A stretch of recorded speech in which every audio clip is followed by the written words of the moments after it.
Hi, I'm Josh Bell with the Miami Marlins. I wear NeuroGuard to help with strength and coordination when I'm in the weight room, and help with balance when I'm on the baseball field. One of the most comfortable, reduces concussion, increases performance. You can't get a mouthpiece like that on the market. Not only is it a great product, it's super easy to use. I recommend it for any player at any age at any level.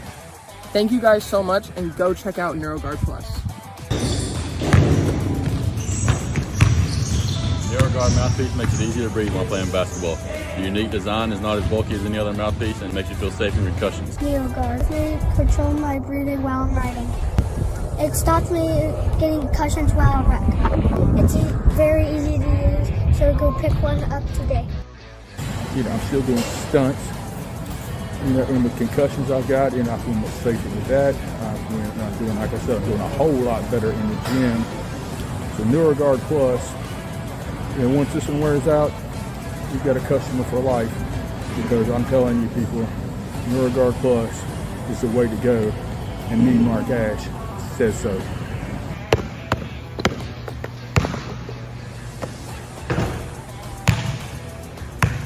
Parents, kids, coaches, NeuroGuard.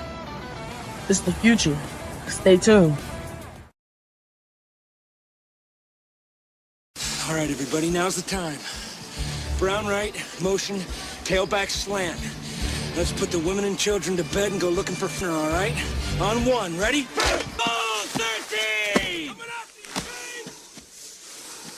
go, 13!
Too long. Hey, it might not be CBS, but it is a special presentation as 24 teams remain.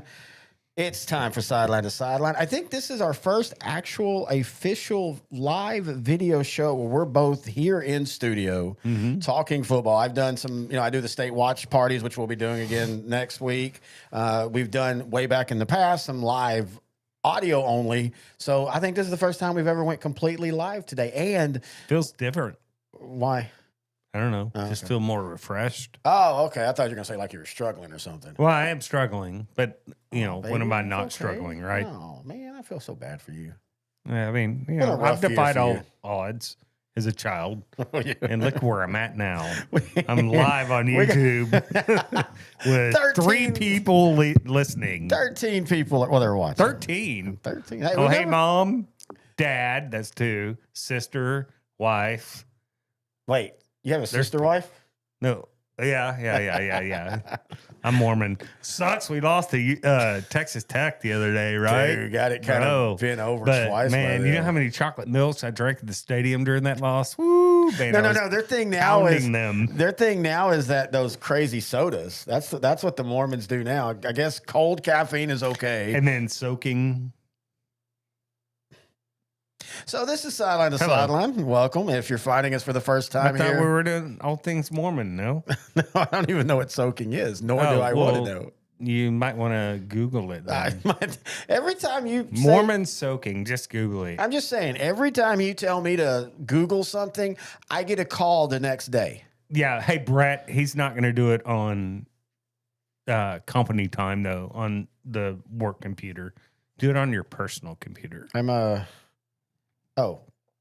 Okay, anyway. So this is Sideline to Did Sideline. you find it? No, I didn't get to it. You could send me the video. I ain't gonna lie, I kind of spaced out just for a second, and kind of got me. Anyway, this is Sideline to Sideline, the state semifinal show. We're covering 4A, 3A, and 2A. If this is the first time you've ever found us, and man, 24 teams, and this was the week, Grant. This was the week. There's always 1 week in the year. Hello, 800 people. Wow, that escalated quickly. I need that meme. But this was the week that all the weird stuff happened. Like every game, thankfully, or not every, but most of the games we cover were close, and we had multiple upsets. So I have to ask you, which was the biggest upset? I got to say that it was probably East Bernard over Tidehaven, man. That was the biggest shocker. Not that I don't trust in East Bernard, because the Brahmas, I mean, you look at their schedule, their losses they had kind of took some of the shine off of them right early. Yeah, but they were good losses. Were like against really darn good teams. But, we saw that Tidehaven defense. We saw the Russell kid at quarterback. They just looked unbeatable against Goliad, at least when we saw them. And then, their resume had been building all year. So East Bernard to come in and do what they did probably was the biggest surprise for me. Yeah. And by the way, we have a chat. If you're watching on YouTube, if you're watching live on Facebook, wherever you're watching, if they have a comment section, if you'll send your comment, we will see it, including intern Noe the Pro just got fired because he said, hurry up and get to the football talk. Kristen Murphy says, not y'all's family, but go Hounds. Okay. Brett Peaster. Brett Leahy. Look out, kids. The boss is here. I got to admit, these are the days I wish I had the encoder that the ticket, because then I would play the Who's the Boss intro. Yeah. Anyway, so Tony I agree with you, by the way. I agree with yeah. you. I thought Yoakum and Columbus as well, but then you got to remember, Yoakum gave Columbus a tough game in district. We just all said, oh, well, they just came off of that physical Hitchcock game, so that's why. But also Columbus had some key injuries on defense, especially middle linebacker number 9. And Yoakum, man, they went smart. They just went Bennett with the Wildcat the whole game, and behind the heavies. Yes, and cutting back. They killed Columbus, and a lot of this is why when your middle linebackers out, they killed Columbus with those cutbacks, those cutback lanes. The pursuit would over pursue every time. Well, Columbus had a couple of linebackers out, right? Yep. So if you can run some backside stuff when the linebackers and an end maybe are not necessarily not staying at home, but cheating over just a little bit, boom, that springs it, especially with Yoakum's speed. Yep, I totally agree. All right, so here's what we're going to be doing tonight. It's a one-show night. We are going to have our 2A, 3A, and 4A breaking down the semifinal matchups. We also have Kevin's By the Numbers, a great segment this week. I was watching it when I was loading in. Really good job. But first, we have I don't know if it's a special treat. You don't know if it's a special treat, but we're going to pretend it's a special treat. Coach X not only wrote in his picks, but hang on, I got to do this because it's going to click wrong if I do it. Okay.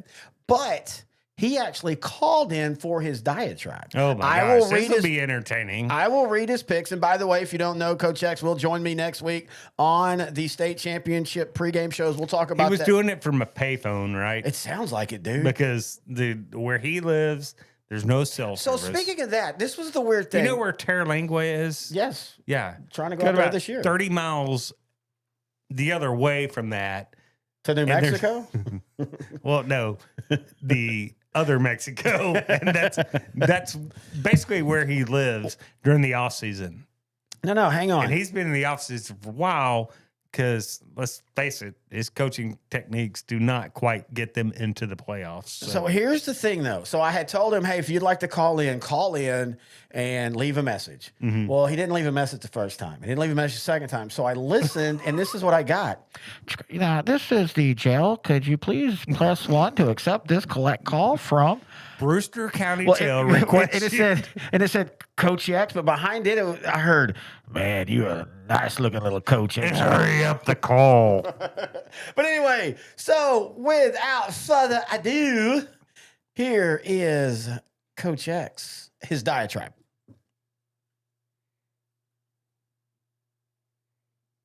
So finally, Coach X gets to call in and speak for himself.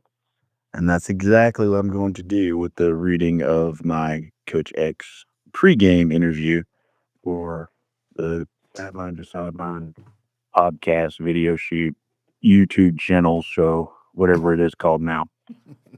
So the other day, I guess this is actually this weekend, I was watching my granddaughter's Christmas play at church. And they're doing that part, where they're reading the Christmas play story part. And it's like, yeah, it was so quiet that you could hear a mouse peeing on cotton or I don't know, something like that. I wasn't really paying attention. I was on Twitter on my phone. And the kids were dreaming about the sugar plums. And it dawned on me like a bolt of lightning. One, I've never eaten a sugar plum in my life, nor have I ever been offered one. B, the kids back then really dream about whether or not whatever the hell these things are, like the sugar plums to dance through their head. Is that something they really did? And 4, if they were so good back then, why don't we make them anymore?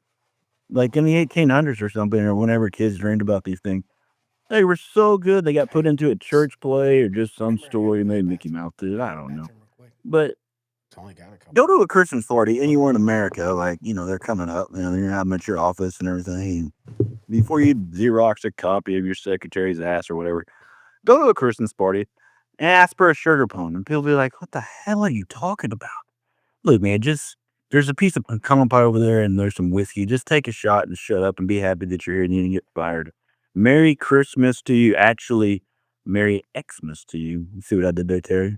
I could have gone with Christmas and just been done with it, but nay, I went with Xmas because it's Xmas all year at my house. And that is what Coach X has to say.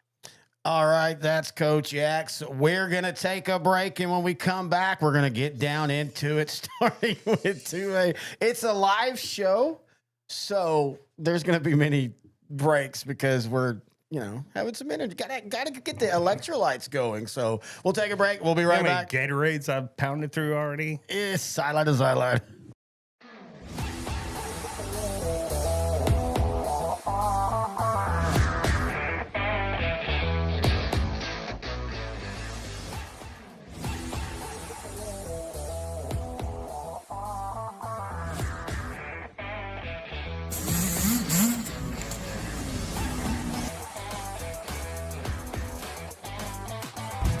Hi, I'm Josh Bell with the Miami Marlins. I wear NeuroGuard to help with strength and coordination when I'm in the weight room and help with balance when I'm on the baseball field. One of the most comfortable, reduces concussion, increases performance. You can't get a mouthpiece like that on the market. Not only is it a great product, it's super easy to use. I recommend it for any player at any age at any level. Thank you guys so much, and go check out NeuroGuard Plus. NeuroGuard mouthpiece makes it easier to breathe while playing basketball. The unique design is not as bulky as any other mouthpiece and makes you feel safe in concussions. NeuroGuard. They control my breathing while I'm writing. It stops me getting concussions while I wreck. It's very easy to use, so go pick one up today. I'm still doing stunts. In the concussions I've got, and I feel much safer with that. I'm doing, like I said, I'm doing a whole lot better in the gym. The NeuroGuard Plus, once this one wears out, you've got a customer for life, because I'm telling you people, NeuroGuard Plus is the way to go, and me, Mark Ash, says so.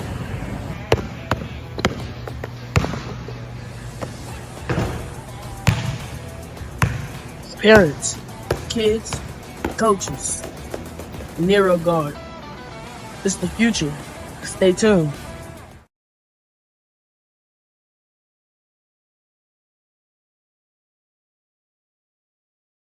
And we are back. We welcome the 3,300 people that are watching this train wreck that is slowly evolving. We'd like to say hi to, again, Christian Murphy, Purple Freddy. I like that. Purple Freddy. We can set it up next year. We can do call-ins. We've already talked about doing more live content next year. And also, honestly, when we hit district, we might end up putting this show more and more into one show format. It's easier for us, and I think, honestly, a lot of people are fine with it as long as we give timestamps and such. Yeah. And we're getting older. Sometimes Grant and I need to be in bed before 11 p.m. or 12 Not together, a.m. though. Well, on football trips sometimes. Could you not? When you accidentally book us a hotel with one bed, and we walk in, and I say, "Whoa, there's one bed." And you're like, "I swear, I requested 2 beds," and then I'm like, "Oh God." You know, the only thing You do that all the time, by the way. All I asked was, you promised me not to tell this to our kids tonight. You said we would pretend to be a strong couple till the end of the year. Okay, well, I don't have kids, so I've got some stepkids. You probably got some kids out there. Okay, yeah, probably. I don't know. It's like Quagmire when he finds all the kids. They looked exactly like him. That's you right there. Quagmire Anyway. is a pilot. I'm not that successful, though. Oh, buddy, you're a YouTube broadcaster with 3,000 people watching.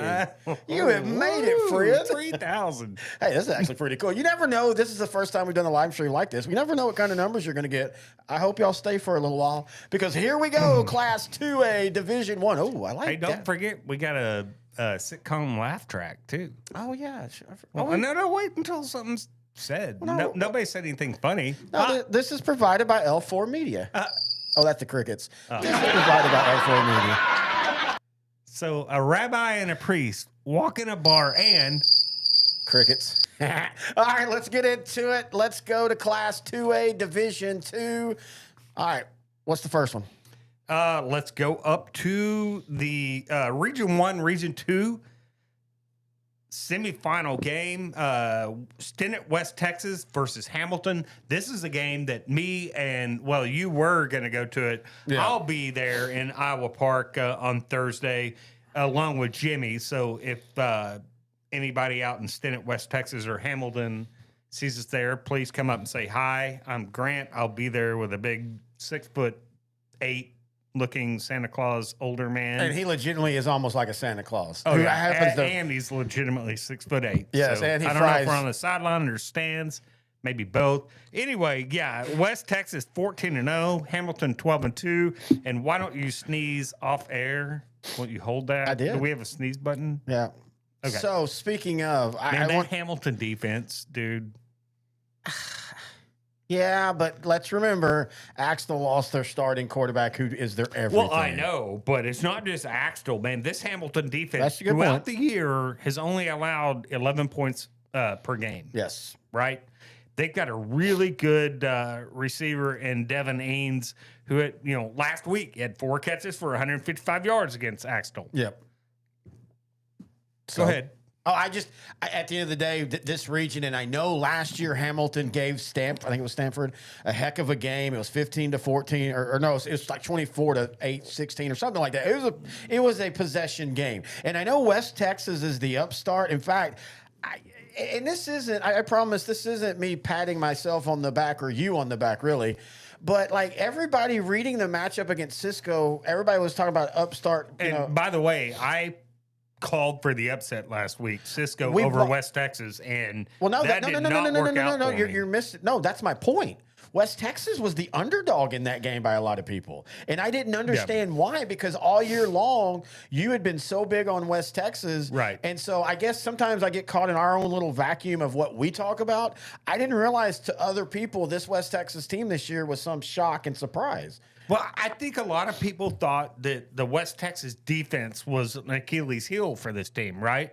Offensively, they're one of the best offensive teams in all the state in this division, 2A Division 1, with Cade Winters at quarterback, who is just a dual threat quarterback. And then they got Kelby Sherwood at running back, who has 1,320 yards rushing, a really good receiver in Zach Bryant. So offensively, look, West Texas is hard to stop. They're a lot like Mount Enterprise in Division 2, right? Yes. Well, yeah, actually, that's a good without it being so one guy. Even though Mount Enterprise actually has a little bit more talent around than what people think. But even with that one guy, they're just offensive juggernauts. It's their defense that people think that is their Achilles heel.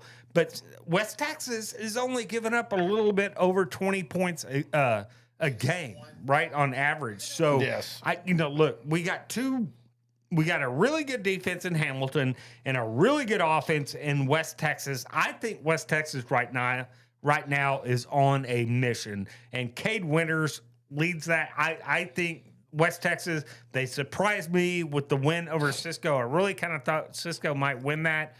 I was a believer in West Texas before last week, and I kind of got off the wagon. Now I'm back on the wagon. West Texas wins this ball game, but I think it's going to be a great one. Can't wait to be there in Iowa Park. We will be there on the sideline watching this game, and it's probably the best, I think, the best game in 2A Division I. Oh, really? I like that. I'm not sure if I'm that strong on it, but I think it is. is. Division One. Division One, yeah, Division you're One. right. You're 2A right. 100%. Division One, yeah. There's only I'm 3 taking days, West Texas in a 7 to 13 point game. All right, here's what Coach X has to say. When did Stinnett become Stinnett West Texas? When I was a lad, it was just Stinnett and West Texas were two separate entities. Good word, if that's a real word. Entities, I think is what he's what trying to say, but he can't spell. Okay, so Coach X, that red line under a word. It means something, dude. Just right click it doesn't mean space. Just right click it, buddy. But anyway, and if you're West Texas high school, what are the boundaries? And that's a good point. West Texas should be able to say, we have open enrollment. Anybody in West Texas, just come on down. Hey, you live in the Panhandle, get your ass in the building, and then go tackle people. I'll take Stinnett, West Texas, Panhandle, Paladuro, Canyon, Llano, Estacado High School over Hamilton any day. By the way, so far, Coach X, you're on point hey, tonight. do not count out Hamilton. I'm telling you, man, that is a tough football team right there. Oh, yeah, I think this game plays out exactly like it did last year. I think Carson Hamilton, Roberts at quarterback for Hamilton, he can do some damage. I think Hamilton loses by about 10, but I think, as you've talked about, it's going to be higher scoring than it was last year. I mean, this game should go into the fourth quarter, right? Oh, yes. I mean, yeah, to me, winning by 10. But we both like West Texas. Yes, we and do. then the Albatross. Coach X likes. He likes West Texas as well. All right, Joaquin 10-4 versus Refugio 13-0, 7:30 p.m. Thursday. Cypress's Cy-Fair FCU Stadium, a great stadium, one of the nicest stadiums in the state of Texas. This, I know that there's the greater chance that this game becomes a Refugio path back to the state championship game, but with what Joaquin does offensively and how they will quasi slot T, wing T, imagination, yes, right? And they will grind you down and they will play keep away. And if they are able to do this, and I think they will to an extent, I think this is going to be a closer game than what people think. I do too. Look, Mason played within 2 touchdowns of Refugio last week. We both watched that ball game online, right? And Ray Lewis, quarterback for Refugio, darn near unstoppable. I mean, I don't know how you contain him. You just kind of hold him, right? Yep. Xavier Willis at running back, and this Refugio defense is really good. But I think Joaquin, look, they got 4 losses on the year, but they're a team, those 4 losses against really good teams, but this Joaquin team is one of those teams that are A, getting healthy, B, just on a roll and peaking at the right time. I'm not saying that Joaquin's going to beat Refugio because it's a very tall order. Yeah. But when you got Amarian Wilson and Cooper Bragg at running back in that offense, Refugio's going to take some time to adjust to that. Refugio's going to be better on the defensive front than what Joaquin has seen all year. I agree. So it's going to take them some time. I think Joaquin has a puncher's chance. Do I think they're going to win? No. Yep. But I think they do have a puncher's chance. I'm taking Refugio, but man, would not be completely surprised to see Joaquin pull out the upset. But I'm taking Refugio by 13 to 21 points. That's exactly where I have it. And I do want to make the notice of the losses that Joaquin had this year with a Frankston, Grand Saline, San Augustine, which they revenged, and then Garrison. So, all of those are quality losses. You said it best. I think they hang around. I think they muck it up. But unless you're, as you and I always talk about. If you can be in there and then get a turnover or two, and you're in it in the fourth quarter, anything can happen. But the problem is when you play a Refugio, sometimes you have to be up 21 going into the fourth quarter to win that. Because we always talk about it. It's at this time in the season, the playoffs especially, but anywhere from last week to this week, where when the team that's always there, they're down 14, and you look over in the sideline, they're down 14 in the fourth quarter, and you look over in the sideline and they're perfectly calm, that's when you know, oh, they're going to come back. Like they're not worried. I always told you that talking with a former South Lake Carroll assistant from the 90s team. And I specifically was talking about a Tatum game, which was a great game, 92. No, 93. When South Lake went down by 2 or 3 touchdowns at half. Yeah. And so I ended up coaching with that guy when I coached. And so I asked him, I'm like, Coach, I was at that game, were you worried? Like, how did y'all react in the, and then he goes, Dane Johnson came in and said, all right, we know what to do. The player who's about to be inducted into the Hall of Fame. We know what we need to do, boys. Let's do it. He goes, we didn't even talk adjustments. I said, wait, y'all were down 2 scores. Didn't talk. We didn't need to. And I'm like, man, that's impressive. And that's when I really started learning about that true playoff magic. Sometimes I think it's overrated, but it's a real thing. If you've been there before, and that's what, look, when Mount Enterprise went against Bremond that's why week, I picked Bremond. I'll straight up admit it, dude. Right. I picked Bremond because they have been there comparable year talent. in and year out. But by the way, Bremond next year, it's going to be scary good, dude. Oh, yeah. Scary. And again, comparable talent. Tate Scott's gone, but he's got a brother there. The offensive line's back, defense is back. That's crazy. But yeah, you're right. I mean, when you get this deep in the playoffs, the teams that have been there year in and year out usually have a leg up, right? Yes, sir. All right, let's go to 2A Division 2. All right, and we got one heck of a matchup. Groover 12-2 versus Munster 12-2, 6 p.m. Thursday, Canyons Happy State Bank Stadium. Of course, we will have a Munster football show this week with Coach Brady Carney. Look, man, give Lindsey credit. They mucked it up on, Munster. Now, in saying that, this was the healthiest Lindsey had been, and Munster was up. Since the Kraut Bowl. Yeah, since the Kraut Bowl. First Kraut Bowl, yes. right? And Munster was up 20-0. So, but still, give Lindsey credit for being able in that second half to basically play keep away and, drop my phone, and be able to stay in the game. They just, I'm not saying they would come back, but they ran out of time. That was the negative of what Lindsey does. And while we talk about it, when you get down 3 scores, it's really, really hard to come back in quick plays. But still, they got the win. Groover. Groover gutted one out against a very offensively talented Stratford team, 19-14. I had a coach text me that's out there, and he just said that was just 2 guys going into the middle of the ring and just taking each other's best shot the whole game. Yeah, look, this is going to be a slugfest, right? You got 2 really good quarterbacks in Groover's Briggs Satterfield, which is a dual threat, and then Case and Carney from Munster. But, I think Carney has, look, both of them have probably equal defenses, I think. Both play really, really good defense, right? Oh, yeah. But I think Munster has a little bit more behind Carney. That is going to pull them away. And I think Munster wins this game probably by 10 to 17 points or something like that. But I think Groover's good enough defensively, and with Briggs Satterfield, a quarterback, he is going to be able to keep that Munster defense on skates a little bit. Yeah. But I think at the end of the day, Munster, man, the Hornets have been there. They are a well-rounded offensive team, if not even defensively. I like Munster by 14-17. This is one of those where Case and Carney proved it in the championship game last year and has proven it this year while having to be sat for most of a lot of second halves. I think he's the best quarterback in Class 2A Division 2, maybe even Class 2A. Mm-hmm. And when you add... As far as running the offense, right? Everything. Knowing just his throwing reads, the ball. I know, but just running the offense. Yeah. I mean, that's what you want at this point. You want a quarterback. Exactly. He doesn't have to light it up. He just has to manage the game and keep the turnovers to 0. I told you this, in a very competitive district. Again, you look at where all these teams ended up with Munster still playing, Collinsville 10-3 getting beat by Lindsey 11-3 getting beat by Munster. Think about that, guys. Right. The district beat each other in district. Inside that, that's called a battle of attrition. But for Munster, at one point, they had more points than offensive plays ran. Yeah. Like, think about that, folks. They had got to the point where me and Coach Carney had talked about it off the air. Like, are you a little worried? He goes, yeah, I kind of would like to, have a 10-play drive every once in a while just to kind of get our offensive line some of that step. Yeah. And that's how impressive they are. I still think this is going to be a 24-28 point game. I don't think it's close. I think it's close early, but I just think Munster, again, I think that Groover defense is a little good enough to keep it within 2 touchdowns. I really do.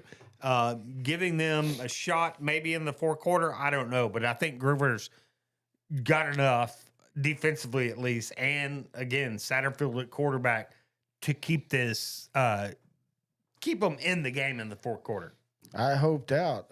Brett. Brett. Oh, yeah. I know you're not a huge fan of Six Man, but Oh, here we go, Six Man. we want to congratulate Brett Lee's school. His hometown Rankin made the state championship. Okay, well, game. Brett, hey, yeah, congratulations. Actually, I do like that. That's actually pretty cool. Rankin. But who are they playing?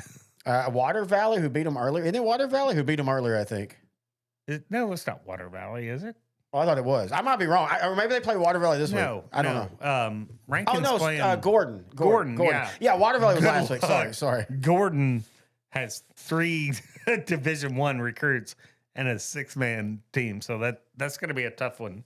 All right. There. Before we move on, we don't do this much, but I just want to simply show this to honor a legend. There we go. 4th and 13. Ash is in the gun. He's going to take the snap. Ash just going to run straight right. There goes Ash. There goes kicking Ash. There's the record. He's going to be into the end zone for a touchdown. Keegan Ash has put the record to Ash. He scored for the touchdown. Brett Sweeney's a legend? Yes, he is. NETSN. Thank you for letting us use that. Kagan Ash. Kagan Ash. And Okay. let's go ahead and get to it. You and I were at that game. Well, Where I wasn't was at personally. the game I watched it online. with Kevin and Jimmy. I just want to give you my initial result. Okay. Thoughts. So first off, again, the thing that worries me about Mount Enterprise going forward. I didn't change the bracket. Sorry, folks. The thing that worries me about them going forward is the same thing I'll talk about now. Their defense, but him. I got to admit, I was at the point where I kept going, okay. I mean, you see what he's doing at this point, right? Just stop him. And I know that sounds easier said than done, but they couldn't. And this is even when they would give him a rest and put him out wide to give him a rest, he had 2 50-yard touchdown receptions. And I want to say this, and this is no disrespect to Mr. Kenneth Hall, the legend. He is a myth that if you know anything about high school football in Texas and grew up on it like you did, I did, anybody probably listening did, he is a mythical legend. He is the, he's Johnny Appleseed. He's the Johnny standard. Appleseed of Texas high school football. Yeah. But I am so tired of hearing people say, well, he did it in 12 games and Ash did it in 14. First off, the game today is completely different. And I am talking about completely different, whether it be simply the football players, the color of the football players, or the schemes and the schematics of the game. Both can be celebrated. You don't have to knock one down to push up the other. So Right. for all you older Can people, we not celebrate how good this kid is? I mean, dude, it got to the point where I'm going, left, right, left, right. And I mean, I know football, but the Bremont defensive coordinators are being like, all right, he's about to run here. He's about to run here. Let's get there. Right. Yeah. They're not hiding anything. There was no crappy reads. Oh, no, nothing. And by the way, their offensive line needs a ton of credit. I mean, man. Ash is amazing. When they would pull right and coming towards you, they had everybody just knocked backwards. Yeah. I know Kagan Ash is the man. I mean, he's the best running back I've seen in a long time. But that offensive line, as good as it is, if that offensive line wasn't as good as it was, then he wouldn't be breaking the record. He would be close, I think, right? Oh, yeah. But I don't think, he's good enough on his own. But man, this Bremont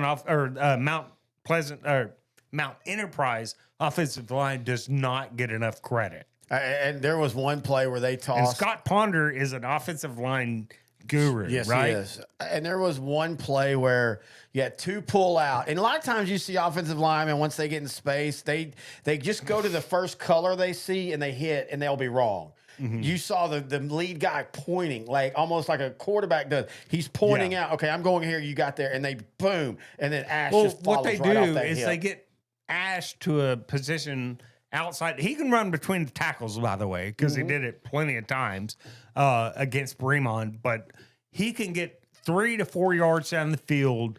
The offensive line allows him 3 to 4 yards down the field, maybe 5, without contact. And then after that, he shakes any contact, right? And just goes, and then sometimes he shakes contact and makes a move. I mean, this kid's amazing. Now here's the problem. And after giving him all the flowers, They're here's playing issue. the Shiner Comanches, right? Randall Reed, 7 o'clock Friday night with a great defense, a defensive line that is so physical. Thing is, Shiner's offensive line, maulers. So flat out Alabama maulers, right? Yes. Or old school Alabama maulers for 2A. And this might sound weird when you have a chance to see a kid like Ash, but if you're at this game, focus on the line play, especially between Mount Enterprise's offensive line and Shiner's defensive line, because you're going to see some violence. You're going to see some blocks and some just amazing plays on both sides of the ball. I'm going to go back to what's been my issue with Mount Enterprise all year, and I know all you Mount Enterprise fans will say, well, we did it this week, but man, you're needing to score 40 and you're needing a couple extra onside kicks to win games. You're not going to get the onside kicks against Shiner. Shiner's no, I mean, I'm just saying that now. Shiner's is too well coached. Look, Mount Enterprise is going to play to keep possessions limited, right? The thing is, Shiner, their quarterback, Jarvis Williams, Quincy Jones at running back behind a really good offensive line. Look, I think this is a really darn good game, but I think Shiner comes out on top by 8 to 14 points at the end. But I do think Kagan Ash is going to get his. I can't forget Joshua Bennett at quarterback for Mount Enterprise. I mean, it's not all Ash. No, it's not. And of course, we will have here in a little bit Kevin's numbers. He has a really good segment on that for one of the things. But all right, so how do we have state championship going? I think we agreed on both Munster and Shiner. The rematch from last year, and let's see where the chips fall, right? All right, we're going to take a break, and when we come back, we're going to get back to it, doing it 3A style right here on Sideline to Sideline, the Class 2A, 3A, 4A edition. Hey, Coach, are you ready to elevate your locker room experience? Well, at H&H Locker Solutions, we pride ourselves on delivering the highest quality lockers at the lowest cost in the Southeast. As a coach-owned business based in Alabama, we understand the needs of the coaches and the players alike. Our mission is to improve your locker room and streamline your process, and we're coming to Texas. Did you know we offer a free locker program? That's right. We ship all across the USA, ensuring you get the best solutions tailored just for you and your program. Want to learn more? Drop a comment or give Coach Harris, a.k.a. Ty, a call at 256-458-4427, and let's take your locker room to the next level.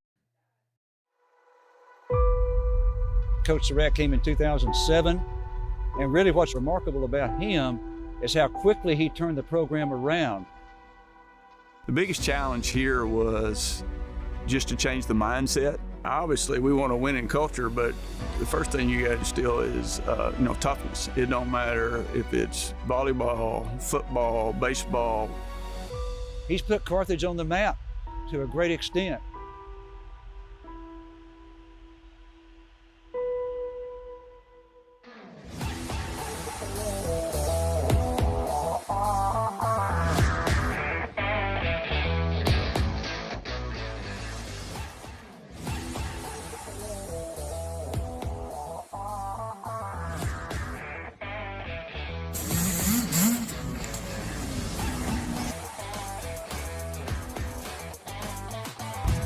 Hi, I'm Josh Bell with the Miami Marlins. I wear NeuroGuard to help with strength and coordination when I'm in the weight room and help with balance when I'm on the baseball field.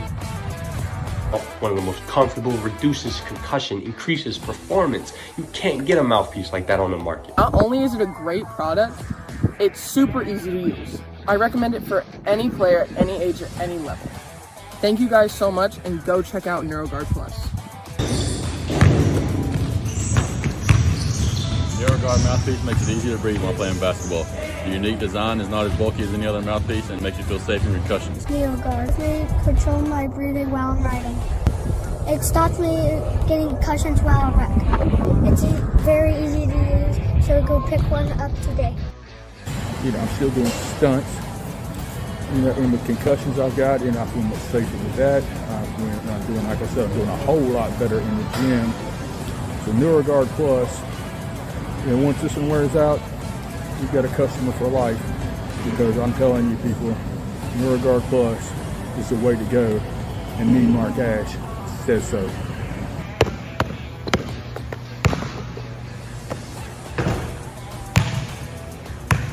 Parents, kids, coaches, NeuroGuard. It's the future. Stay tuned.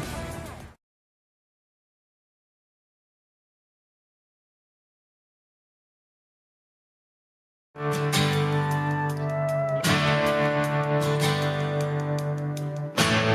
right, Terry, been a great good one here. Lights are bright on the first ever live edition right here on L4 Media. As we did 2A, now it's time to do 3A. But before we do that, I want to remind everybody, if you're going to the state championship games next week, go to SeatGeek.com, get your tickets, and if you do a new account and it's over $50, which with the tickets being 23 and 23, it's going to be over $50. You will get $20 off. Now, it has to be a new account. Just use a dummy email. That's what I've done. Just type in all capital letters, Sideline to Sideline, Sideline TO Sideline. It helps us, but it also helps you. So, man, this is a perfect marriage of all this. So, please use our SeatGeek promo code, Sideline to Sideline, if you're going to be going to the game. All right, so now that we're here, I did miss a Coach X 2A read, so let me get that out of the way. Mount Shiner versus Mount Enterprise. So I'm sure that this has been brought up before, but when did Mount Enterprise get the player you create on Madden to play on rookie mode all season? Kid rushes for like 800 a game, but he has run up against some squarehead Shiner Brock drinking high school kids this year. I don't think he has. The linebackers for Shiner will balk some running lanes. I didn't say it, he did. And make it hard to walk a straight line or recite the ABCs while standing on one foot in front of a cop on the side of Highway 90, which is something I know something about. Give me the Comanches. So, man, I guess I thought we were going to get like a real, really nice thing, but he just went hard there. Hey, guys. Sorry. I didn't even know you were here tonight, man. I was worried about you. I'm always here. Yeah, I'm always here, even when it's not playoffs. I'm always here. Sometimes you stuff me in the closet, but I'm always here. Okay. But I know something about taking a sobriety test myself. I was down in Anahuac a few years ago, right? Anahuac? Yeah. That makes me laugh. What's wrong with Anahuac? Nothing. It's just the randomness of that. Also, we got a chatter in here named Big Jiggly Water Balloons. Hey, Jiggly Water Balloons. What's up? All right, so hang on. First off, since we have Nick. Age, sex, location. Okay. Big Jiggly Water Balloons. Okay, 1999 Yahoo chat. But no, I got to ask you, though. First off, welcome. This is Playoff Tree. For those that don't know, I have the picture up. Glad to be here. He's the guy, or the tree in the middle. But you always talk about, you travel these places, you go these places. Sure, yeah. You're a tree. Yeah. How are you doing this? You ever seen a logging truck? So you're cut down to die? No, just moved. But where do you get I your moved water all from? over. Are you I like? was in Stinnett, West Texas at one time. There is no I way. was the only tree out there, which was weird. And then I had to move, and I moved back down to the Tuscola area. I moved down to Brady for a while, and then I eventually settled into Angelina Forest, out by Jasper, Newton, Lufkin, that whole area. All right. Anyway, what were you saying? I forgot. Why don't you just turn me off and I'll come back in a little bit. What do you mean? Do you need a dance for you to turn you off? Or I don't understand. No, I just want to see what big jiggly water balloons has to say. He said, or she said, I'm going to say it's not a she to go, sup. Anyway, by the way, that is Playoff Tree. We do appreciate him joining us here. Honestly. Oh. Hey, Whoa. Playoff Tree. Whoa. The water. What does that mean? It means to wash him or to water No, I him. don't think that does. All right, let's get into it. Let's go to class 3A. I love AI. I don't think this is AI. I told you that. We thought somebody was AI in our Outdrank the Coverage show the other night. And then the dude messages the show and is like, no, man, like I'm a real person. I'm like, I'm sorry, I didn't know. Anyway, let's go to Class 3A Division 1. And boy, we've got an interesting one this week. It's a matchup of strength versus strength. Peaster 13-1 versus Grandview 12-2 Friday at Fort Worth Crowley ISD Stadium. Great stadium, by the way. Probably the nicest stadium in the Metroplex, right? Oh, man. Yes, but that's a Eagle Mountain. Royce City, dude. I was talking about this today. How long has that stadium been open now? 15 years? Something like that, yeah. It still looks brand new when you're in the stadium. Like, they've done a good job. It's okay to accept some pride from your hometown. Thank you, buddy. But anyway, look. Until I have a statue, I'm not really going to say anything. What? Until I have a statue at that stadium. But there's a good one in the Hall of Fame, isn't there? Well,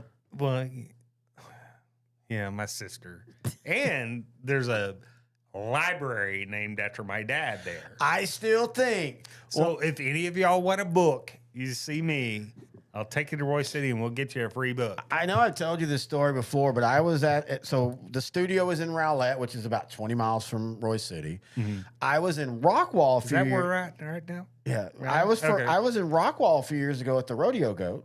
Mm-hmm. Great place for burgers. Great burger. Food. Yes, that's what I had actually, the cream cheeseburger. But anyway, they had trivia night. I bet you had the cream cheeseburger. Oh my God. Anyway, they had trivia night. And I won the trivia because I knew the library in Royce City. Oh, really? I thought I told you that before. No. Yes, seriously. Like, really? we were in a team, and this was for a $100 gift certificate. This wasn't just a pat on the back. And it was a really good trivia. And they were like, okay, here's a local one. Nobody's going to get this. And they were like, name the Royce City. And I guess somebody just had randomly thrown that. Yeah. And I'm like, excuse me, sir. The good one. I kind of know CS this name. Goodwin Library. But anyway, fun fact from Kristen Murphy, 7250. And then speaking of my dad, he had me go up when we were there. I told you about this story, right? No, go ahead. About we were there and he's like, hey, I need you to go to my parents' house. Yeah. And he's like, hey, I need you to go up into the attic because I can't get up there. He's in his 90s. And I'm looking for some of my yearbooks. I'm surprised you from want to talk about OU this. because he was an OU grad. Yeah. So I was up there and he's like, there's a bunch of tubs. And I was like, Dad, I yelled down, there's nothing that looks like a lot of books. He's like, just bring anything that is a book down. So I found 1 tub, 2 tubs, something like that, with 2 books.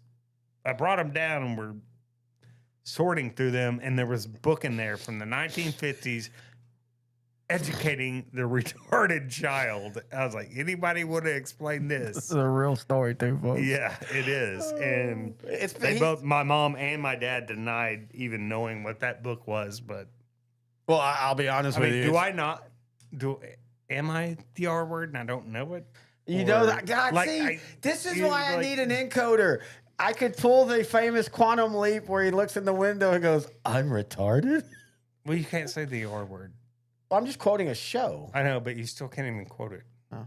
I don't know. Look at me.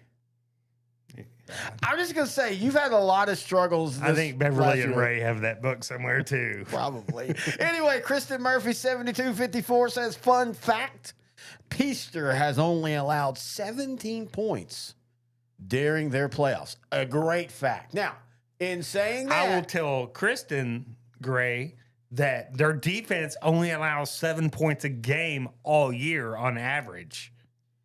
Now, here's the discussion. And this is why we were so excited about Region 1 and Region 2. Has Peaster played an offense that's anywhere close to what Grandview does? Because, I mean, you look at these teams that they've beat. Now, Vernon did. They scored a lot, and they had a major injury. Iowa Park, no. Paradise, no. I think Vernon and Grandview are similar in athleticism. Yeah. Look, the quarterback for Grandview, Mason Landers, like last week for Grandview, Mason Landers accounted for all 5 touchdowns against Pottsboro. Mm-hmm. He's very athletic. Kason Sanders at wide receiver, another Sanders at Grandview. The thing with Grandview, I think they're as athletic as what Vernon was, but their offensive line and defensive lines are better. And they're all young, though. So I think Peaster might have an advantage here over Grandview because Grandview is very young and Peaster is a seasoned team, especially on that defense. Man, those linebackers for Peaster, they are killers, and I think they're going to limit what Grandview does. I was very impressed. Well, first off, how close these two scores are when you look at this. This is when you enjoy this type of season. Peaster lost to Paradise 21-15. At a game we were at. Yes, and then beat Which Paradise. we thought they should have won that game. Yes, to begin exactly, with. 100%. And then they beat Paradise 17-14. So those games are that aggregate is so close. And by the way, congratulations, Paradise. Not only on another great season, but you have actually can now have built, I consider, a Region 1 power in such a short time. Such a short time. I mean, Peaster just as short a time as well. And look, I meant Peaster. Oh, sorry. Being a short time, but Paradise is a short time too. I love what Grandview has done all year. I'm surprised that they're the team. I will admit that. I didn't think they'd beat Commerce. They win by 1. I didn't think they beat Pottsboro.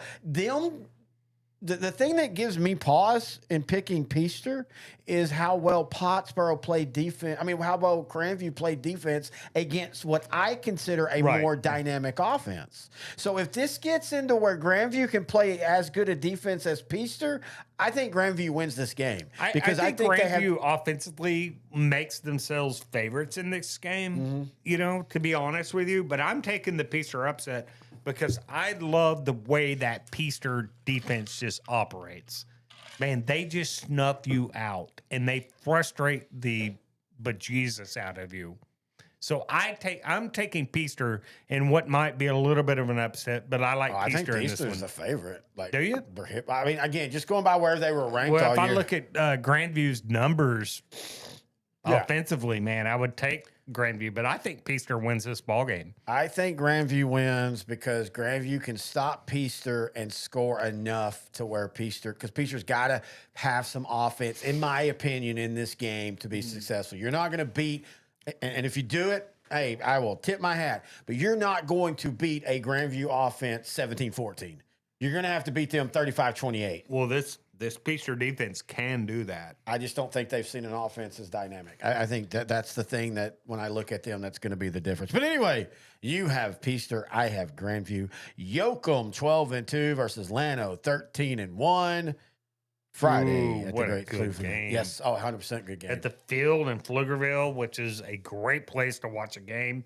That's on Friday, you said? Yes.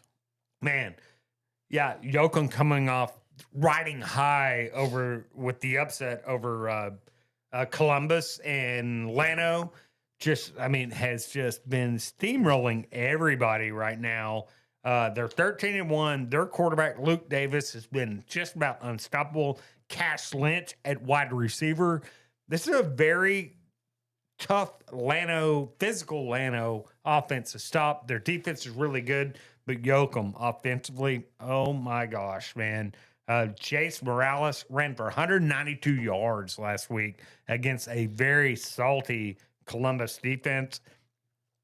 Xavier Barnes at receiver, one of the best athletes in Xavier Barnett. all Class 3A. It's Xavier Barnett. What did I say? Barnes? Yeah, Barnett. I think I even Bennett, actually. But anyway, what they did is they basically ran him in Wildcat, and then everybody else cooked once Columbus would focus on them, even though they couldn't stop him as well.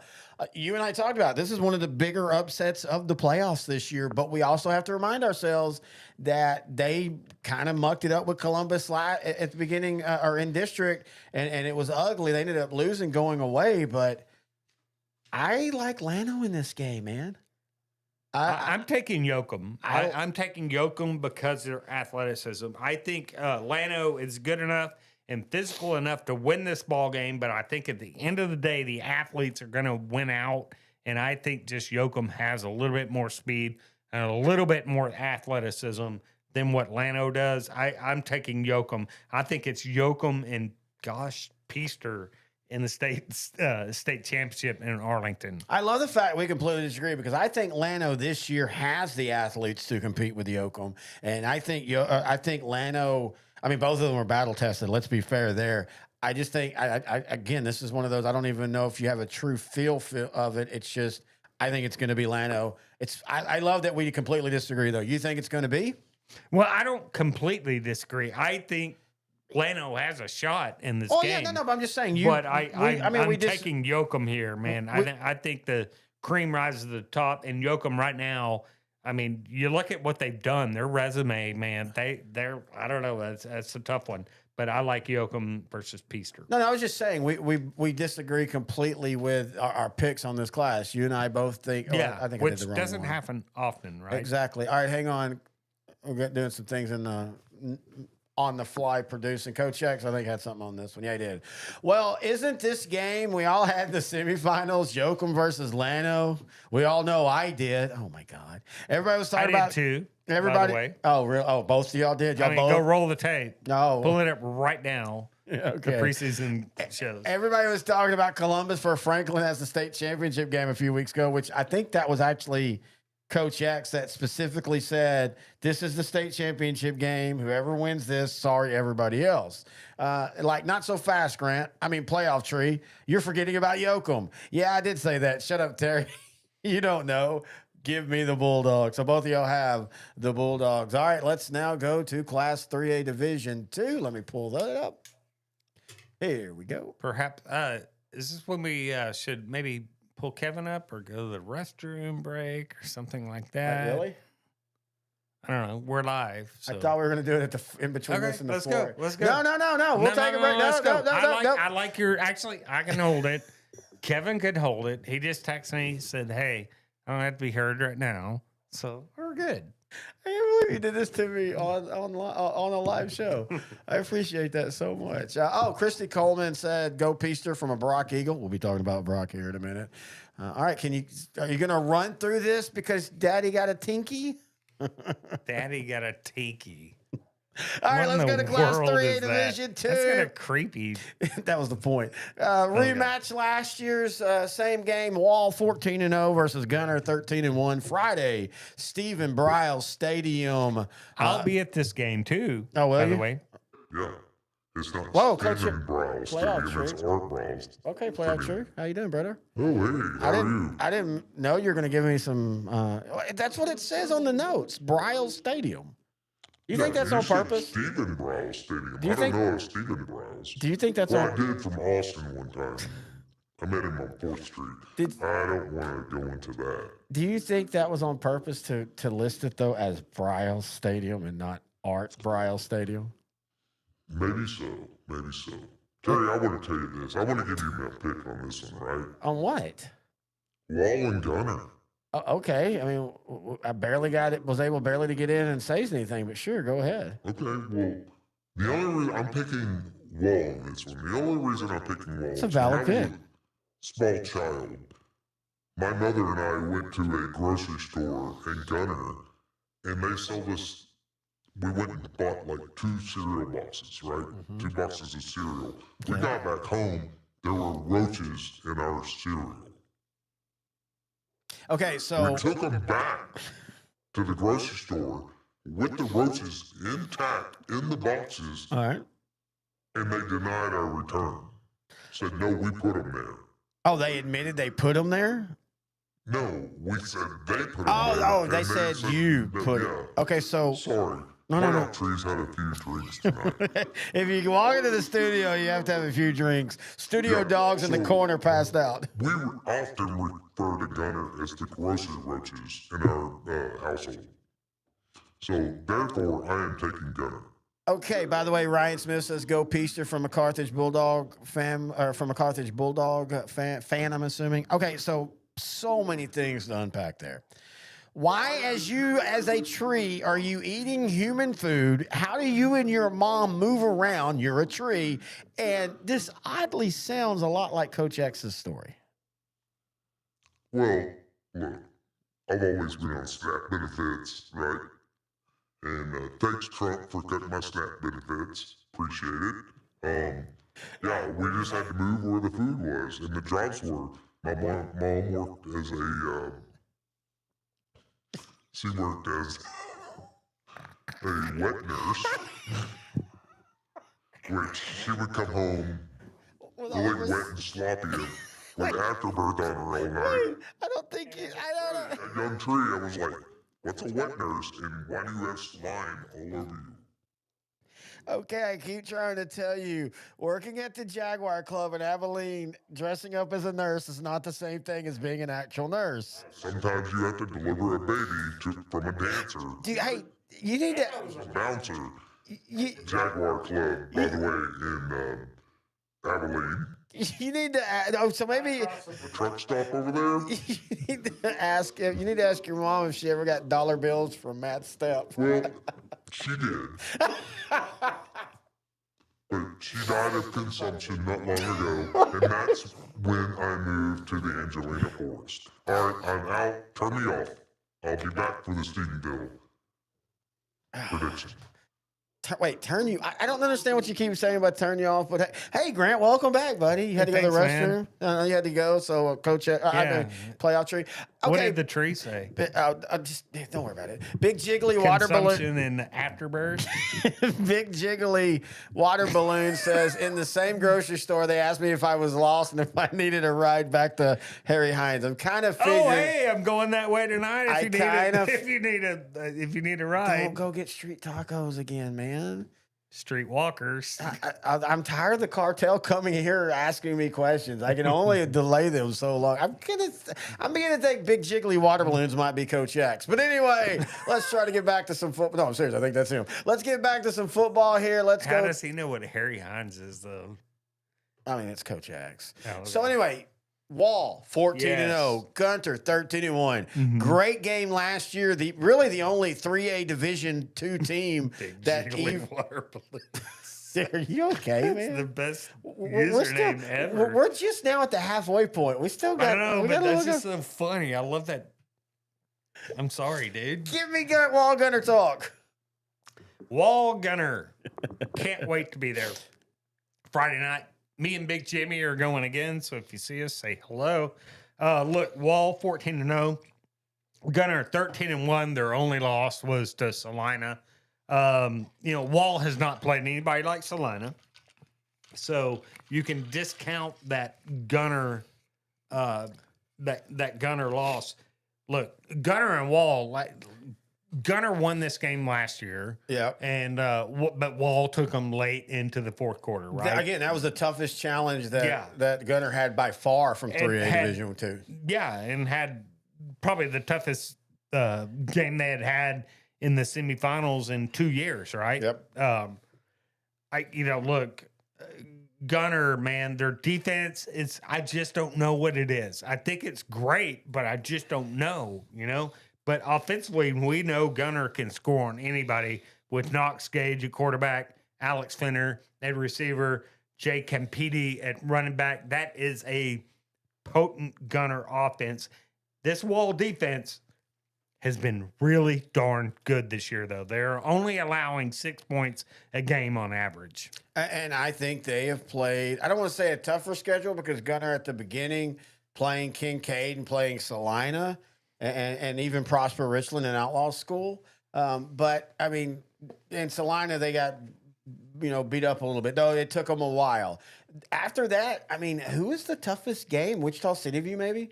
But it's like that every year, though. Well, yeah, but again, you cannot judge Gunner on who they played. I have contended, though, that this year everybody in that region took a step back, and I still will contend to that. I was watching the highlights of the Leonard game, man, and Leonard, and I will say this, give the defense of Gunner credit, but Leonard shot themselves in the foot a lot in that game. And it just feels like every week I watch or see anything with Gunner, it just always feels like I'm not seeing what I'm expecting to see, and that's not a knock on him. I don't know. I think Wall wins this game. They've got quick guys on the edges. Yes, though. they That's do. One this thing, is a great team. Gunner has, and I don't think this Wall defense has seen the quickness that Gunner has. Exactly, 100% agree with that. But Wall, as good as Wall's defense is, their offense with Lightning York at quarterback, Brady Neal at running back, Reed Robertson at receiver, playing behind one of the best defenses in 3A. I think Wall wins this game, but I think it's nip and tuck. I think it's within one possession. Yeah, this is a 35-34 type of game. Yeah, I cannot wait to see this game in person. This is the type of game where the team scores with 10 seconds left and decides to go for 2. And that'll decide the game, in my opinion. I think this is going to be the best game of the week. I cannot wait to see it. It's going to be awesome. All right, Newton 13-1 versus East Bernard 10-4. This is at 7 p.m. Thursday at New Caney's Randall Reed Stadium, another great stadium. We love going there. We was just there a couple weeks ago. By the way, our special Keurig sponsored video, I'm hoping is going to be up during the state championship games. In fact, if everything goes right, they're going to play in our state championship shows. Again, we will do a state championship watch party for the 2A games, the 3A games, and the 4A games. Intern Noe the Pro is joining me on Friday for that. We're also going to have Kenny Heath from the Central Texas show. We're going to have Chris Welch from the Panhandle show. We're going to have Cody Coyle from Big Country Prep. We're going to have some coaches joining in. And we just sit and watch the game together. And it's a lot of fun. But anyway, let's get back to this one. East Bernard, dude, I contend this is the biggest shock of the season. Yeah, it is, man. And a lot of it, East Bernard beating Tidehaven, one of the best defenses we had seen in Class 3A. East Bernard rolls out there with Dan Barnett at quarterback, throws for 376 yards against this vaunted Tidehaven defense. That's the thing that shocked me. It wasn't that they beat him, but I would have thought, okay, if East Bernard wins, they're going to have to win with like a lower scoring game. And let's remember, less than a month ago, they gave up 59 points to Tidehaven. You and I always reference the they lost like 59 to 6. Yeah. We always reference the Cuero Abilene Wiley year. Yeah, where they had that rant. Was it actually? It was Decatur. Well, I mean, Abilene but Wiley. I mean the year that they played Cuero in state. Sorry, that's what I mean. But Decatur had beat the doors off of them earlier in the season. Abilene Wiley came back. I don't know if I've ever seen a discrepancy this much, though. No. From a 59-6 loss to a 34-31 win, that is super impressive. So proud for you. Guess what? You get the Newton Eagles, and this is a Newton Eagle team that all of a sudden I think maybe, and I'm giving you the death kiss here, Eagle fans, the new favorite to win state in this division. Well, I think it comes down to Newton and Wall, which might be the best game of the whole weekend next week in Arlington. Newton comes in with Kendra Porter. We all know him at running back, but don't forget about Deldrick Samuel at running back, who's put over 1,200 yards rushing himself, and then Isaiah Foster, who can sling it, accurate, strong arm.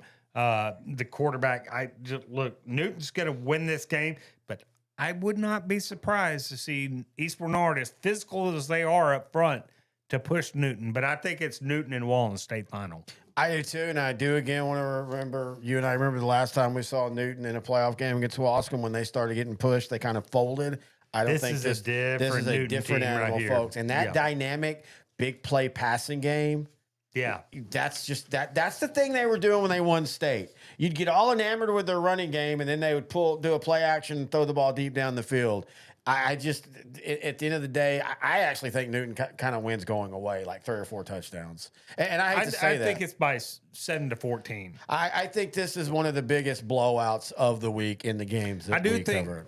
East Bernard will be able to move the ball some. Yeah. But I just don't think East Bernard's going to be able to slow down Newton. All right, we're going to take a break, and when we come back, we're going to come in with Kevin's numbers. As Kevin McPherson, our embedded statistician of Sideline to Sideline, has some interesting stats, and I've watched it because I had to get it into the program and everything. Great job. So we'll come back with that. But we'll take a break, and when we come back, we're going to finish it up with 4A. God, it's hard to believe how quick this is going. Finish it up with 4A right here on Sideline to Sideline. Coach Surratt came in 2007, and really what's remarkable about him is how quickly he turned the program around. The biggest challenge here was just to change the mindset. Obviously, we want a winning culture, but the first thing you got to instill is, toughness. It don't matter if it's volleyball, football, baseball. He's put Carthage on the map to a great extent.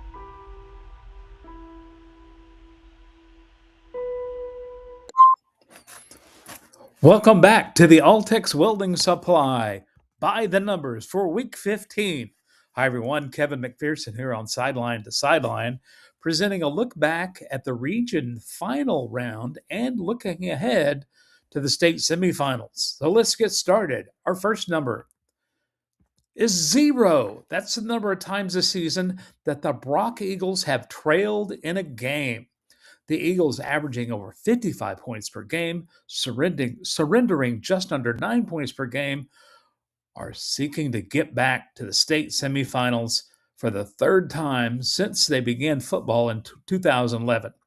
Brock is led by junior quarterback Holt Frazier, who has thrown for 49 touchdowns, more than 3,300 yards, and underclassman running back Briar McDonald, 28 rushing touchdowns, almost 1,500 yards. And on the defensive side, sophomore linebacker Jack Farhat has 108 total tackles on the year. And Brock, well, they're going to be tested here in one of the heavyweight matchups around the state coming this weekend. They take on defending state champion Carthage. That's the 4A Division II state semifinal Friday night at Mesquite's Memorial Stadium, which, by the way, is the second largest high school stadium in the state, holding 20,000 fans. I got a feeling that most of those seats will be occupied. Our next number is 11. That's the number of seconds remaining in the game when Peaster advanced to its first ever state semifinal last week over Paradise, avenging an earlier season loss. They started that final drive with just under 3 minutes remaining. Quarterback Luke Gray was the hero, converting a 3rd and 20 and also throwing a 63-yard bomb to set up the game-winning touchdown by Mark Tullis. They take on Grandview Friday night at Crowley ISD Stadium. Our next number, 15. That's the number of seconds it took East Bernard to score 2 touchdowns in their miraculous come-from-behind 34-31 win over defending state champion and top-ranked Tidehaven. They trailed 31-19 with just under 5 minutes remaining and started that final drive at 2:54 remaining after an onside kick recovery. Quarterback Dan Bartlett led the way with 412 yards and 4 TDs passing. That's right, passing. This is not your father's East Bernard offense. They sling it around. They get to take on Newton Thursday night at New Caney's Randall Reed Stadium, one of the few Thursday night games we have here in the state semifinal round. Our next number, 22, the number of unanswered points for Grandview and their come-from-behind win over Pottsboro. The Zebras trailed Pottsboro 18-13 with 7 minutes left in the third quarter. In fact, they trailed 15-0 after the first quarter. It was quarterback Mason Landers who led the way, combining for almost 400 yards and 5 TDs. The Zebra defense seemed to find its way after giving up more than 40 points in the game for the last 3 rounds of the playoffs. And again, they faced Peaster Friday night in Crowley. Our next number, 55, the number of touchdowns thrown by Wall quarterback Landon Yark. Only 5 interceptions and more than 3,600 yards this year. His favorite target is 6'3" wide receiver Reed Robertson, who's got 19 touchdowns, 59 catches, and 1,251 yards. They'll be going up against a Gunner defense that gives up just over 15 points per game. Another heavyweight battle that is set for 6 p.m. Friday at Stephenville's Art Briles Stadium. Again, expecting near capacity crowd for that game. Our final number, 88. This will be looked at across the state. Mount Enterprise running back Kagan Ash. He's already broken 2 records. He's looking for what some may consider is an immortal record. That is the career rushing record for Sugarland's Ken Hall, 11,232 yards. It stood for 72 years. He already broke the single season record last week in a 501-yard rushing performance against Bremond, 8 total touchdowns for Ash in that game. The question is, Can Mount Enterprise's undersized defense and their questionable kicking game hold up against Shiner? The Shiner defense averages just under 11 points per game. What may help Mount Enterprise is that Shiner is run heavy. And last week against Bremond, the Tigers were able to expose that Mount Enterprise defense a little bit and finally ended up being 64-58 final. That game in Palestine, the sideline to sideline crew was there. And next up for Mount Enterprise and their Cinderella season, they play undefeated Shiner Friday night, again at New Caney at Randall Reed Stadium. This has been the Altex Welding Supply. Week 15 by the numbers. Altex is Texas' own. It serves all of Texas, and it helps out by partnering with schools, businesses, and all of the talented welders across the Lone Star State. Now back to Terry and Grant and the Sideline podcast. All right, we are back. Thank you to Mr. McPherson. We're going to be seeing more of that next year. Again, I want to remind everybody, if you're going to the games, state championship games next week, you're willing to, if you haven't had a SeatGeek account, create one, or if you've had one, create a new one, and you'll get $20 off your purchase of at least $50. So basically 2 tickets to the state championship game, and you get $20 off of that, and it helps the show. Just use our promo code. And I want to say, if Big Jiggly Balloons plans on going, I'll buy your ticket. Okay, I kind of no, I do. I'm going to buy Big Jiggly Balloons. I'm kind of a little bit worried that maybe you are starting to have a weird little thing with this jiggly water balloons, just because of the name. I just have this Lonnie Anderson thing in my head. Yeah, exactly. That's what I was worried about. Just because of the game, or the name. That's all. Probably you a dude, and I'm going to eat my words. Oh no, I can almost guarantee you. I'm telling you. Why do you think it's a dude? It's Coach X. I'm telling you right now. No, it is Coach Big Jiggly X. Balloons. Are you a dude or a girl? All right, before we move on, we want to thank one of our sponsors, Luxury Restoration and Roofing. Find them online at luxuryrestorationandroofing.com. 817-228-8611. This is Kane Hill's dad. Great season at Springtown. He'll be back next year. They're going to be great next year. Oh, they'll be unstoppable next year. But they're an accredited A+ Better Business Bureau rating in over 16 years in the roofing industry alone. They have the skills, they have the ability, and they're not just, they're doing the fancy ones. So especially look at the picture. Look at that house. Love that pool back there. Like a real house they've done? Yeah. Wow. I think that's Brett Lee's house. But anyway, it probably is Brett. Brett's a hot roller, man. Oh, he is, man. They're always Brett's a cool dude, too. Oh, heck yeah. Always ensuring quality, reliability, and superior knowledge for every project they take on. And they go across the state. Not even though they are located in North Texas, they go across the state again. Luxury Restoration and Roofing.com. Del Rio? Yes, they'll go to Del Rio. 817-228. Eagle Pass. Yes, Eagle Pass. 817-228-8611. Anahuac.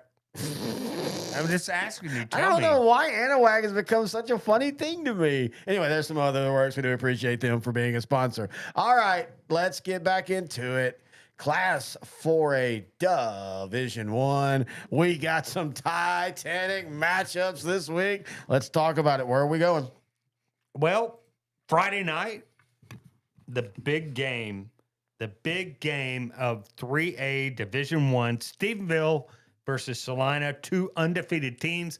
We've been waiting for this game all year long, have we not? Yes, 100%. Yes.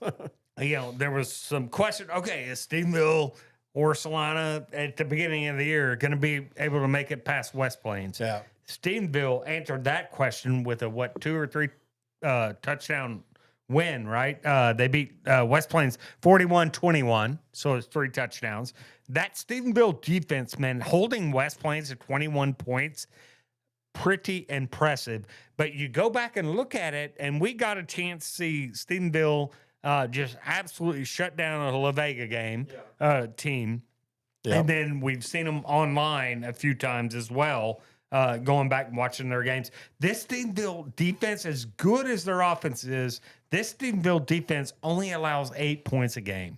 Yeah, to me, that's the biggest thing is, and we talked about it all year. We wondered what they would do offensively. We weren't worried about their defense, and they just continually have dominated. I mean, what they did to West Plains last week just shows how dynamic they are. And I think that's the thing. I underrated that defense against we just were really so high on West Plains, and rightfully so. And congratulations, West Plains, a great season. That's a program that they might end up being 5A. That just tells you how tough it is to win a state championship, though, in Texas. Oh, wait.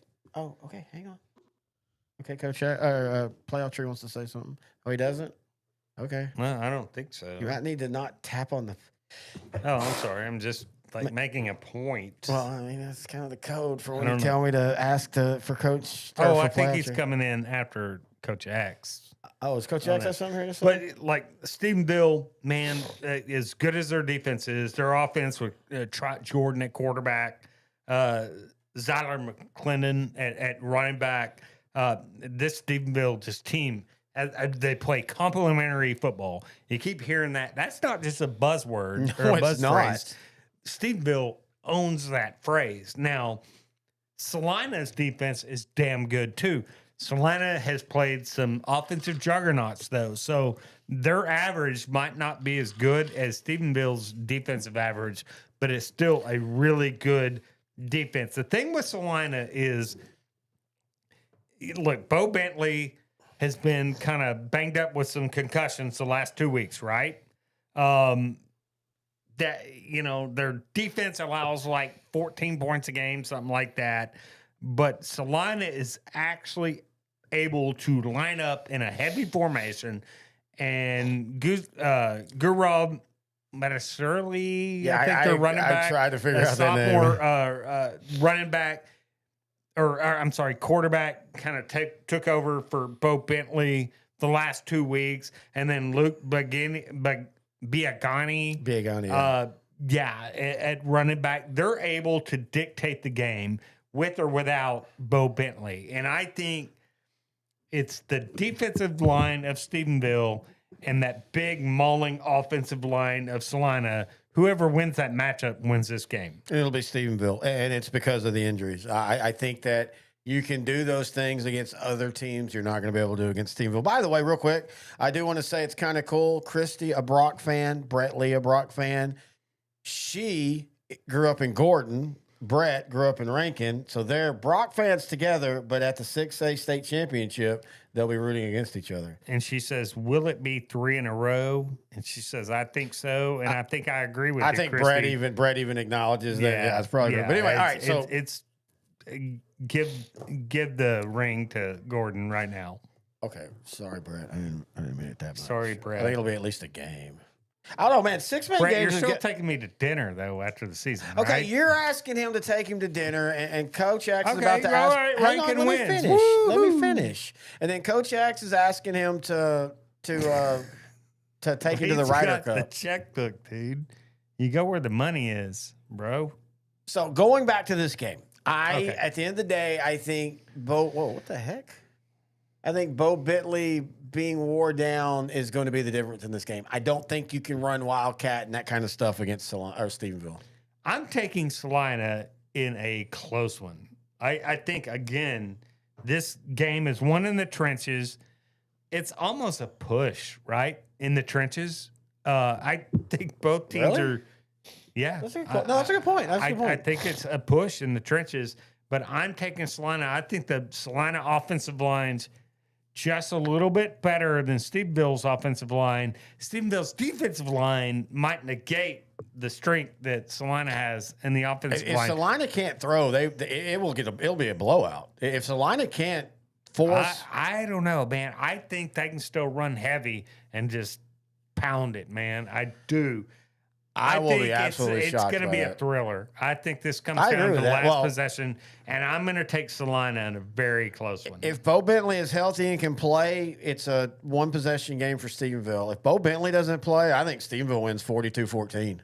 I don't think against You think this. it's that bad? Huh? Yes, I don't think against this Stephenville defense you can go in running Wildcat 35 snaps. You're going to have a quarterback that can force those linebackers and force those safeties out of the box. If not, Stephenville's just going to sit in the box and, hey, your offensive line might beat their defensive line, but then can you go to the second level and beat their linebackers and their safeties play after play after play? And I just don't know if it'll happen. I think Salina's built for this, though.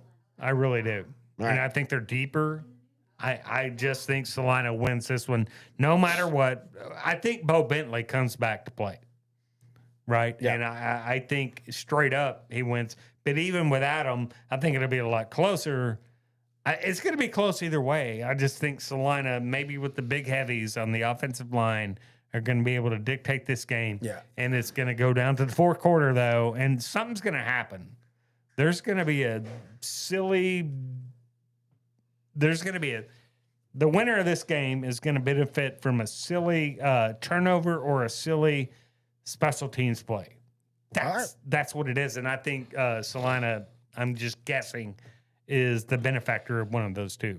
I 100% agree with you if Bo Bentley plays and is healthy. If he plays, I still think Salina or Stephenville wins. Look what they did to Alvarado without him. Stephenville and Alvarado are not the same. But hey, let me get my prediction. If Bo Bentley plays and is 100%, it's 42-38 Stephenville. If he doesn't play, it's 42-14 Stephenville. All right, Coach Shack says 2 of the Blue Bloods of Texas high school football. We agree with that. Well, Stephenville actually would be considered new money. Yeah, that's kind of true. I guess they've only been good since the 90s, whereas Salina has been good since Lincoln was president. Hard to pick against the Yellow Jackets since I've had many a good time in Ville city limits and ball stocks on a weekend. On a weekend, Coach X was a regular there. Got kicked out of those places once a lot of times. One time in the same night, but I'll take the Bobcats. So wait. Hey, hey, playoff tree. Yeah, I just wanted to ask. Coach X got kicked out of a place called Ballsack. Is that what he said? Ballsack? I don't think he wants to admit this, but I think he had one of those arcs where he had to work in some really things that he didn't want to work into. You know, he's got some issues. I mean, look, I've been kicked out of a few places, but never a place called Ballsack. Anyway, I'm going to turn it back over to you experts. I like Steveville in this game, by the way. I agree with you, Terry. Grant, not so much, but I agree with Terry. Steveville will win this game. All right, well, thanks. All right, Salina, congratulations. You're How did you not? You don't even like his prediction agreeing with you? No, it just worries me that it's his it's his prediction. A tree agrees with you? Yeah, exactly. And this is a dude that I'm still. Maybe that's an off-season show. We've been talking about we want to do more off-season stuff, and so maybe next year. I just want to go. No, I don't want to go. I want to know the bar that he goes to that's called Ballsack, though. That's kind of weird. I'd like to see it. I'm just saying. I've been to that city limits, by the way, back when in my Weatherford College days. That's it. I had nothing else. No, it's not that. Nothing else. I love you, buddy, but I got to do this. What? Stop it. No, you got to put them back on. I want to. Okay. So they broke. They broke. So check this out, everybody. Don't show it. Broke. Put them on. Put them on. No. Put the one that's broke like it was when you turned and looked at me. Be fair. Sorry, man. Some of us shop at Dollar General for sardines for dinner, not eating saltgrass every night. That would get tiresome. I'd like to try it, but that would get tiresome. Oh, yeah. Dollar General gets tiresome. Trust me. All right, let's go to Pringles and sardines every night. And if you're lucky, you can buy the ones packed in oil. Sardines. And not water. Sardines at a... With Dr. Thunder? Oh, buddy. Hey, no. You do not besmirch Dr. Thunder. You're poor. Yes. You drink Dr. Thunder. Not now, but when I was in college, yeah, I drank you Dr. were poor. Thunder. Yes. All right. Dude, you used to buy just slabs of bologna and cut them and eat them for a night. Yeah, from the place in West, Yeah. Niemancheck Brothers. No, By the way, if you want good bologna, and they don't advertise with us, but Niemancheck's downtown West, the best log bologna. Why are you My laughing? girlfriend used to say that. About my Hey, friend, not me. I Why hope- did she leave with him? I hope most of these 3,000 people watching know who we are. All right, let's finish up Class 4A They're Division probably 1. all Catholic Diocese of San Antonio, and Kilgore. they're thinking you shouldn't be putting prophylactics. It's on it, 3,000 Shiner Comanche fans. Oh, that I came love in. that. No, Well, I mean, they're all no. Catholic, though. Yeah. All right, Kilgore 13-1. You versus- can drink, just don't screw. bitch. Kilgore 13-1 versus Lavernia 13-1 Friday, Waco's McLean Stadium. This is a rematch of last year where Kilgore won 38-13. A game I was stupid enough to go down to at Randall Reed Stadium last year in the cold and wind, and they didn't have enough space in the press box, so they made us stand out in the filming deck. Oh, that's In the right. press box, in the cold rain. Oh my gosh, I will not make that mistake again. Kilgore will absolutely demolish Lavernia, I think. I think Kilgore wins, but I don't think it's going to be a demolishment this year. You and I talked. It was last year, and it's the Okay. same teams. Okay. But Kilgore's better. I mean, we have seen teams inside the same season get beat 59-6 and then come back and win. So, I know, but And again, Lavernia's game does not match up well with what Kilgore does. I mean, Kilgore's big up front, athletic on the edges, and Lavernia just does not. I mean, the closest they've seen to that is Cuero, and I don't think Cuero's as physical as what Kilgore is. Kilgore is going to maul Lavernia, and Kilgore gets back into the state championship against, I think, Salina again for the rematch next week. again, I don't disagree with you. I do think Kilgore wins. I just think it's going to be a closer game. That's all. I think this Ooh, I don't Lavernia know, team man. has grown up, and you've seen what they've done on the year. I think Kilgore's grown up. Again, that's why I think Kilgore's going to win. They're I just punching people in the mouth and making them like it. Like, yeah, and that's the Kilgore way, man. That's what's so Can I fun to put watch. these glasses on without you exposing me again? Yes. Okay. He doesn't realize the camera's on us now. I'm going to wait. No, the camera's on us, brother. It's okay. Hey, you can be doing anything with The that most monitor. vain person I have ever seen. I'm not vain. Anyway, I'm fat, ugly, and I know it. let's finish up tonight's show with Class 4A Division 2. We've got two honey of a matchups. Of course, we all saw this one coming miles away. Brock 14-0 versus Carthage 14-0. Friday at Mesquite Memorial Stadium. Welcome back, Mesquite Memorial. Man, we have I missed know. you. They've got a great one this Saturday. Yes. Isn't Duncanville Yes. playing there next week or on Saturday as well? Great to So have them back if in you're the play. not from the DFW Metroplex area, come on up on Friday morning, get you a hotel room, and stay till Sunday because you get a great Friday game and a great Saturday game. All right, let's talk about it now. So I want to ask you this. Okay. You talked about that with Lavernia and Kilgore. Mhm. Last year, Carthage beat Brock pretty bad. Both of those teams basically quarterbacks are different for Brock, but I mean, a lot of the cores are back. So are you feeling the same way in this one that Carthage is going to have their way with Brock? I do not look. I think Carthage wins this ball game. I do. But look, Carthage offensively with Jet Surratt, quarterback, thrown for over 3,000 yards, the best running back probably in, I would say, top three running backs in all of Texas high school football, and KJ Edwards. And then Carthage, Jet Surratt's got two good receivers in J.D. Edwards and Jaden Jeffress, right? And their defense is just, they're physical on both sides of the ball. Now, they're playing a Brock team, defensively, only giving up about 9 points on average. But Brock has a X factor in Colt Matlock, that receiver, who is probably one of the best athletes in Class 4A, right? Look, I think not only him, but Holt Frazier at quarterback, who is a junior, who already, and again, short window, And when Brock had Coach Chad Roll, ran a completely different style. But I think the best quarterback in Brock history on the year, 3,300 yards, 49 touchdowns, 8 interceptions. That's the difference between him and Surratt. Jet at times in big games. You and I were talking about but has Brock played a defense like Carthage though, to really push them like that? That's a good point, actually. No, I agree with that. But anyway, my point is doesn't Jet Surratt, I think you and I talked about when we saw him against Kilgore, he has a lot of that Archie Manning where, and I know Archie Manning got better as the season goes on, which Surratt has done now for back-to-back seasons. Yeah. But also in one drive, he can thread a needle and make you go, oh my God, look how beautiful it is.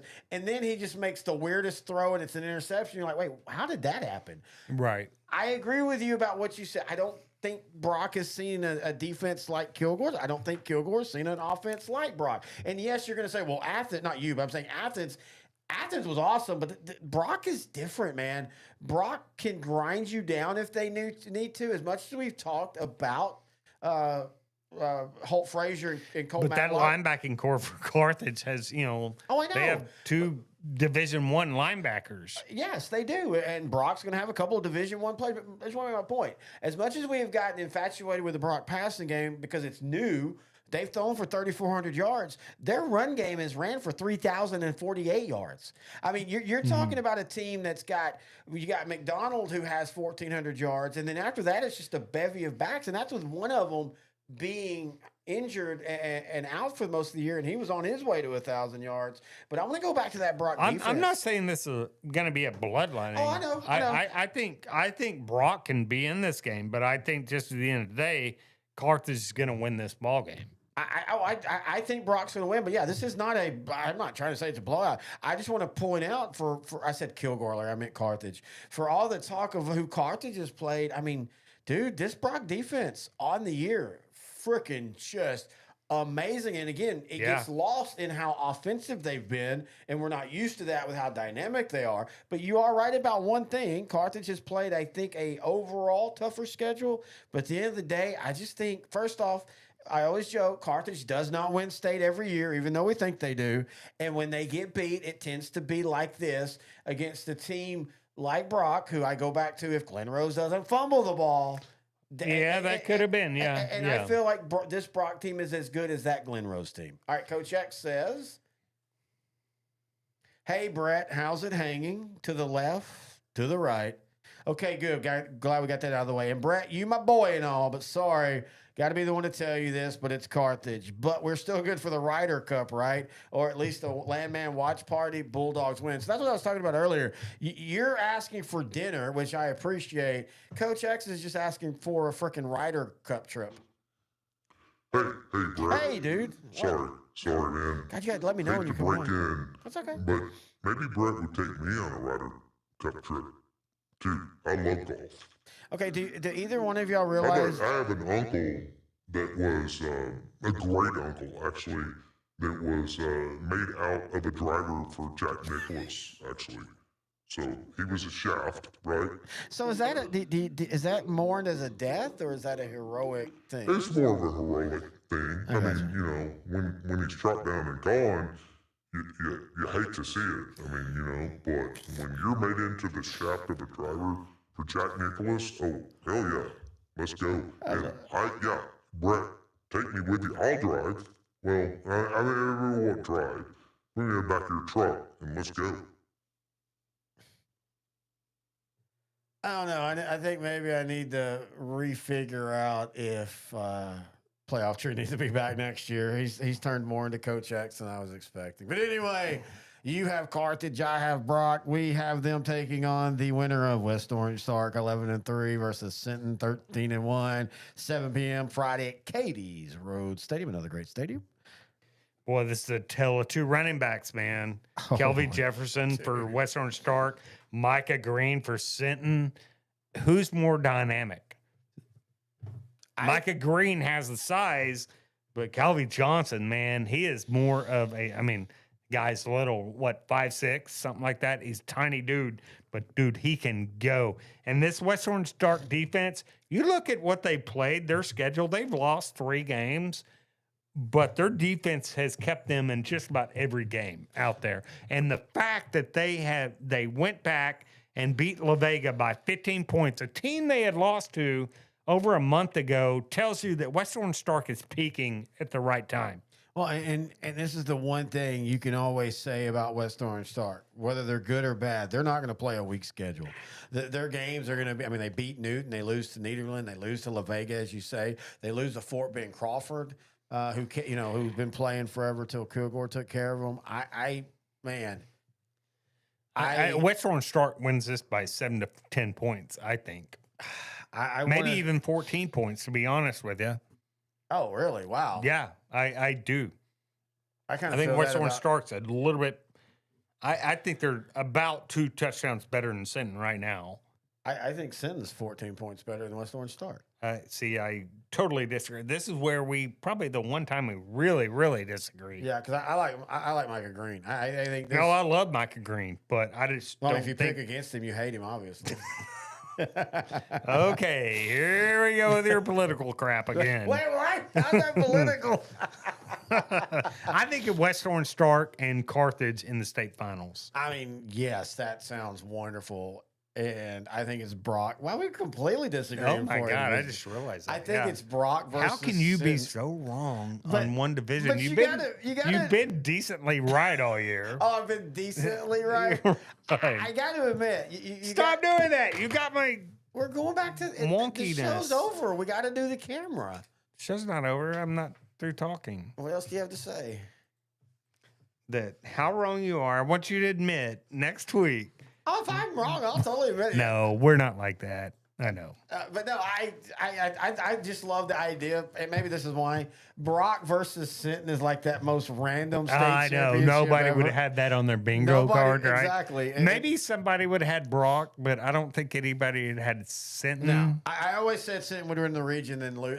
I don't know why. This just feels like I can see it. Feels like Sinton had never made it though. This is the farthest it had ever been, right? Yeah, but you got to say West Orange Stark. Was it Jasper that knocked them out in region College final? Station? I think. Yeah, I thought they've been to a couple of semifinals.